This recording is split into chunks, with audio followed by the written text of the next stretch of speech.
Hi everybody, this is Silvio Canto in Dallas, Texas on Friday, December the 28th, and welcome to our video commentary. Well, in a couple of days, Cuba will celebrate anniversary number 60 of what they like to call the revolution. It was on January 1st, 1959, that Batista left Cuba. He actually left in the early hours of the morning. And then about a week or so later, Castro came into Havana, and a few months later, he was named prime minister. So it didn't actually change on the 1st, but this is the day that is celebrated. And this year, there's a couple of interesting things that are worth bringing up. Number one, from a history standpoint, there's not going to be a Castro at the head of the Cuban government. There is now a fellow named Diaz-Canel, who was appointed by Raul Castro less than a year ago to be the president of Cuba. Raul Castro still maintains a tremendous amount of influence, and I would argue is the real power base, but nevertheless, officially, Diaz-Canel is the president of Cuba. He is the face of the government, and so historically, that is interesting that there's not going to be a Castro. The economics of Cuba, though, are in real crisis.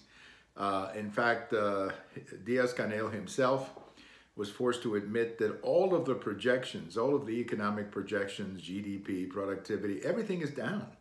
The Cuban economy is simply not able to sustain itself and obviously provide a decent opportunity for Cubans, which is why there's so much disenchantment in Cuba with the government. Just recently, Diaz-Canel took a trip to several countries, China, Vietnam, the UK, France, a few other countries in Europe, and he came back pretty much empty-handed.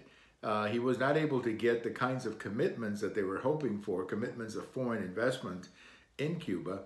The fact is that Cuba is not a very attractive place to invest, simply because it doesn't have a functioning economy. It doesn't really have a market for anybody's products. I mean, unless you're looking to build a hotel, and there's already a ton of those, there's not really much of a market for Cuba. All of the expectations with American tourists have not lived up to what they were thinking. So just in general, the country is really at a standstill. And I think that we're entering now a very, very difficult period for the Cuban leadership. And I think you're going to start seeing some disagreements within the Cuban leadership. There may be some reform-minded people who may try to push the country further away from communism, but then you're going to have a lot of the old-timers who don't want to give that up. So I think we should keep an eye on Cuba over the next 6 to 9 months, because I think that some changes are coming. Now, I think once Raul Castro passes away, then I think all bets are off, because then at that point, the Castros are completely gone, although their family's still there, and their family's still tied up in much of the country's particularly foreign investment businesses. So I just think 2019 is going to be a very interesting year for Cuba.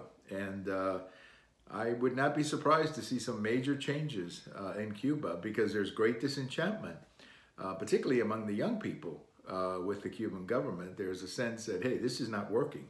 60 years of this, and it's simply not working. Well, thank you for watching. We have all of these on YouTube. We have them on Twitter, and we have them on my blog. And if today, this 28th of December, is your birthday, happy birthday. Bye-bye, everybody.